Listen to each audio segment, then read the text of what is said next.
দেশের উত্তরাঞ্চলে চলমান তাপপ্রবাহ থাকতে পারে আরও 2 দিন।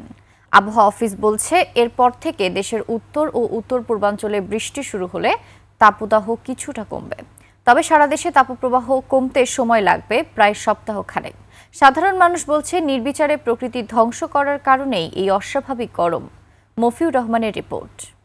সানবিট সব দিবে সামাল। সানবিট ম্যাজিক প্রেস ডিশওয়াশিং এর মাথা ঘোরানো সলিউশন। দুপুরের তীব্র গরমে হাঁসফাঁস অবস্থা। সইতে না পেরে এভাবেই রাস্তার পাশ থেকে লেবুর শরবত কিনে খাচ্ছেন মানুষ। গরমের মাত্রা বাড়লেই শহরের প্রায় সব এলাকাতেই এমন লেবুর শরবত, ডাব সহ নানা রকম পানীয় বিক্রি হতে দেখা যায়। গরমটা যখন পরে সকালের দিকে তখন খাওয়া হয় বেশি। মানুষজন যারা আসে হসপিটালে রুগী দেখতে অনেক ক্লান্ত হয়ে যায়, এই লোকগুলো খায়। গরমে ডাব চলতেছে ভরপুর, কিন্তু ডাবে অনেক দাম বাড়তি দিয়ে আনতে হয় আমাদের। সাধারণ মানুষ বলছে, অপরিকল্পিত নগরায়ন, শিল্পায়ন ও নির্বিচারে গাছ কাটার ফলে বাড়ছে তাপমাত্রা। আগের তুলনায় অনেক বেশি, এরকম গরম অথবা কম পাওয়া গেছে, তবে এই সিজনে বেশি আর কি। পরিবেশগতভাবে এখানে গাছের সংখ্যা অনেক কম।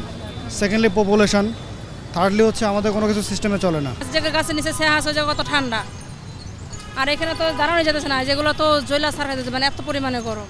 আবহাওয়া অফিস শীঘ্রই উত্তরাঞ্চলে তাপমাত্রা কমার সুখবর দিলেও সারা দেশে তাপপ্রবাহ কমতে আরও কিছু সময় লাগবে বলে জানিয়েছে।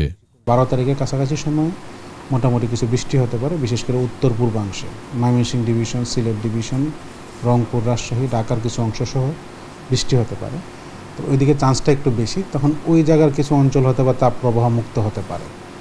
আর ধীরে ধীরে বৃষ্টির প্রবণতা বাড়তে পারে এবং 7 ডেজ প্লাস মাইনাস আরও 7 দিনের মধ্যে হয়তো বা সারা দেশ থেকে তাপপ্রবাহ হয়তো বা প্রশমিত হতে পারে। সাগর শান্ত থাকায় সহসা কোনো ঘূর্ণিঝড়ের আশঙ্কা নেই বলেও জানিয়েছে আবহাওয়া অফিস। 20 তারিখের কাছাকাছি সময় আসলে আমরা বলতে পারবো সুনির্দিষ্টভাবে কখন তৈরি হতে পারে এবং কোন দিকে যেতে পারে।